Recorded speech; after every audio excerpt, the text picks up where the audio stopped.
दोस्तों, अंतरिक्ष में किसी दूसरे प्लैनेट या फिर मून पर उतरना कितना ज्यादा मुश्किल है, यह आपने हाल ही के कुछ दिनों में जान लिया होगा।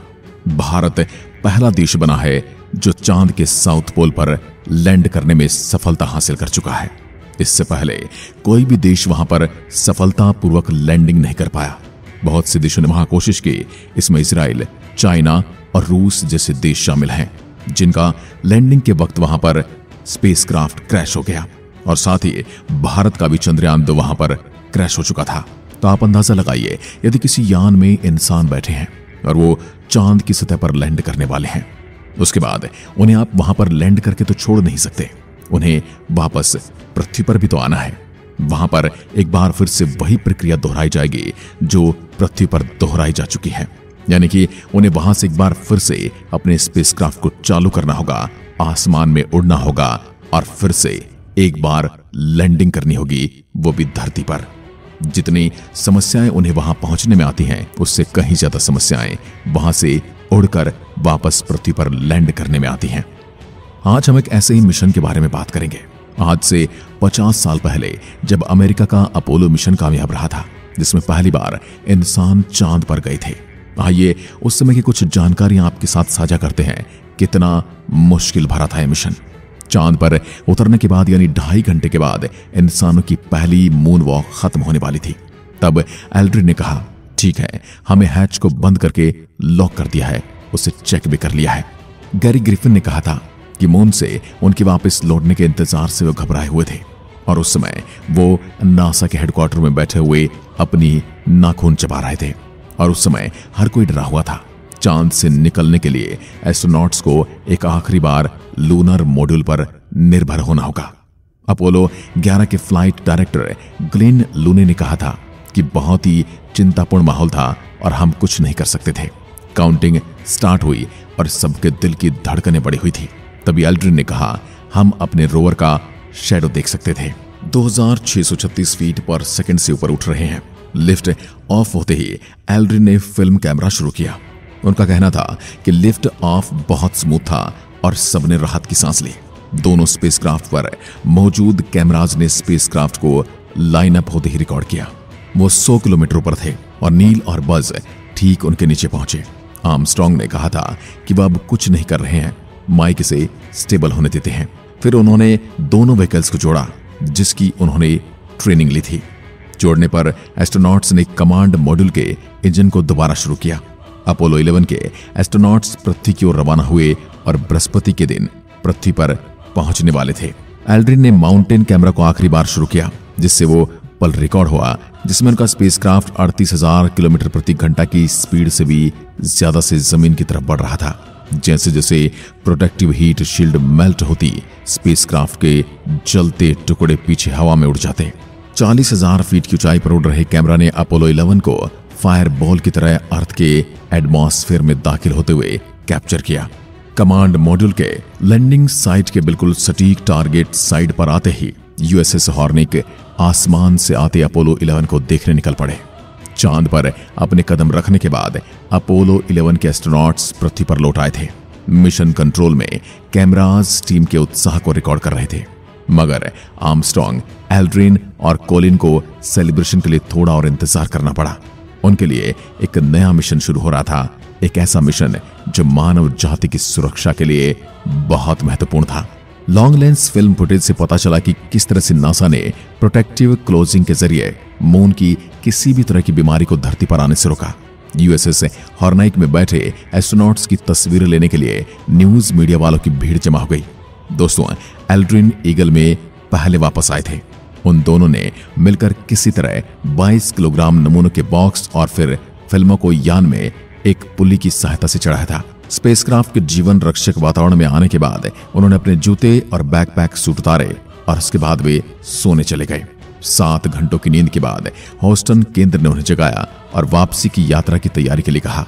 उसके 2.5 घंटे के बाद शाम के 5:54 पर उन्होंने ईगल के आरोह इंजन को दागा।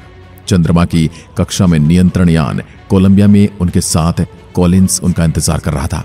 चंद्रमा की सतह पर के 2.5 घंटों के बाद वे चंद्रमा की सतह पर ढेर सारे उपकरण, अमेरिकी ध्वज और सीढ़ियों पर एक प्लेट छोड़कर आए। इस प्लेट पर पृथ्वी का चित्र, अंतरिक्ष यात्रियों एवं राष्ट्रपति के हस्ताक्षर और एक वाक्य था। ये वाक्य था, इस स्थान पर पृथ्वी ग्रह के मानवों ने अपने पहले कदम रखे। हम मानवता की शांति के लिए यहाँ आए हैं। ईगल के कोलंबिया से जुड़ने के बाद वापस पृथ्वी की यात्रा प्रारंभ हो गई। 24 जुलाई को अपोलो 11 पृथ्वी पर लौट आया। यान प्रशांत महासागर में उतरा। उसे यूएसएस हॉर्नेट से उठाया गया। उनके स्वागत के लिए राष्ट्रपति निक्सन स्वयं जहाज में मौजूद थे। यात्रियों को कुछ दिनों तक अलग रखा गया। ऐसा चंद्रमा की धूल में किसी आशंकित परजीवी की मौजूदगी के पृथ्वी के वातावरण में फैलने से बचाव के लिए किया गया था। आसान भाषा में समझाएं तो कोई भी कीटाणु उनके कपड़ों या धूल में न हो जो धरती पर आकर बहुत बड़ी महामारी का रूप धारण कर ले, जैसे कि कोरोना वायरस। तो इसलिए उन्हें बिल्कुल अलग रखा गया। बाद में यह आशंका निराधार साबित हुई और 13 अगस्त 1969 को अंतरिक्ष यात्री बाहर आए। उस शाम को इन यात्रियों के सम्मान के लिए लॉस एंजलिस में एक भोज दिया गया, जिसमें अमेरिकी कांग्रेस के सदस्य, 44 गवर्नर्स, मुख्य न्यायाधीश और 83 देशों के राजदूत आए। यात्रियों को अमेरिकी सर्वोच्च सम्मान प्रेसिडेंशियल मेडल ऑफ फ्रीडम दिया गया।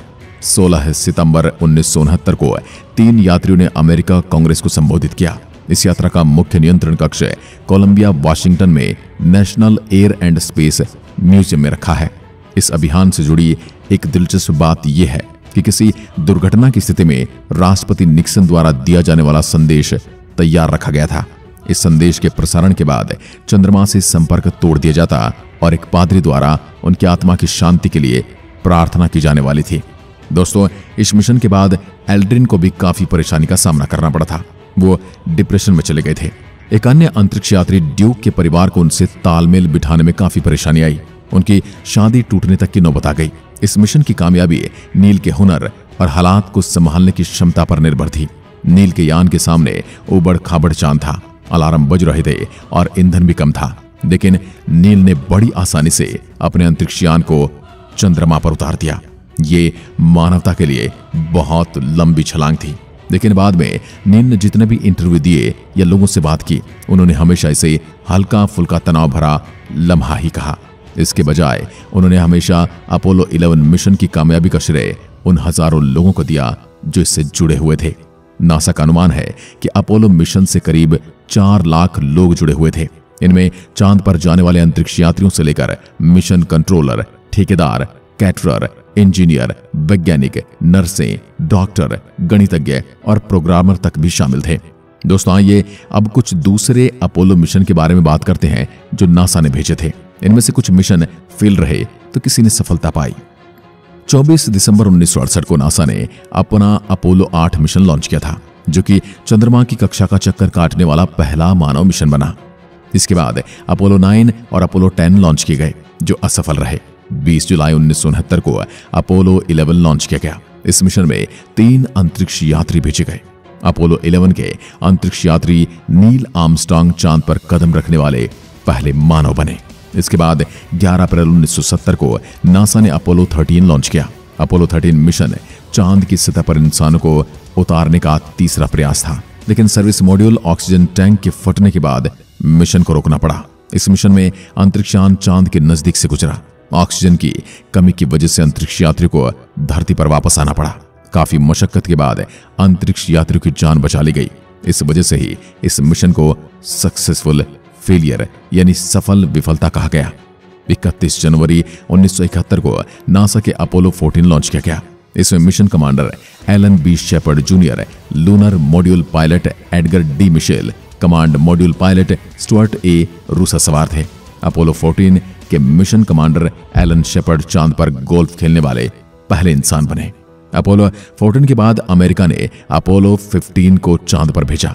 16 जुलाई 1971 को अपोलो 15 अंतरिक्षयान लॉन्च किया गया। इसमें mission commander David R Scott, lunar module pilot James B Irwin, command module pilot Alfred M Worden सवार थे। अपोलो 15 के mission commander David R Scott चांद पर जाने वाले 7वें व्यक्ति और चांद पर लूनर रोविंग व्हीकल चलाने वाले पहले व्यक्ति हैं। अपोलो 17 चांद पर जाने वाला आखिरी मैन मिशन है। इसे 7 दिसंबर 1972 को लॉन्च किया गया था। यूजीन ए सेर्नन, हैरिसन एच स्मिथ, रोनाल्ड ई इवांस इस मिशन के अंतरिक्ष यात्री थे। यूजीन सेर्नन चांद पर कदम रखने वाले अभी तक आखिरी इंसान है। इसके बाद से नासा ने आज तक मून पर अपना कोई मिशन नहीं भेजा है, लेकिन खबरों की माने तो अमेरिका चांद पर अपना एक और मिशन भेजने की तैयारी कर रहा है, जिसमें अपने एस्ट्रोनॉट्स को चांद पर उतारने वाला है, जो कि 2025 तक लॉन्च करने की उम्मीदें जताई जाती हैं। आज की वीडियो में बस इतना ही। अगर वीडियो पसंद आई तो लाइक कीजिए और ऐसी वीडियोस के लिए चैनल को सब्सक्राइब जरूर करें। धन्यवाद।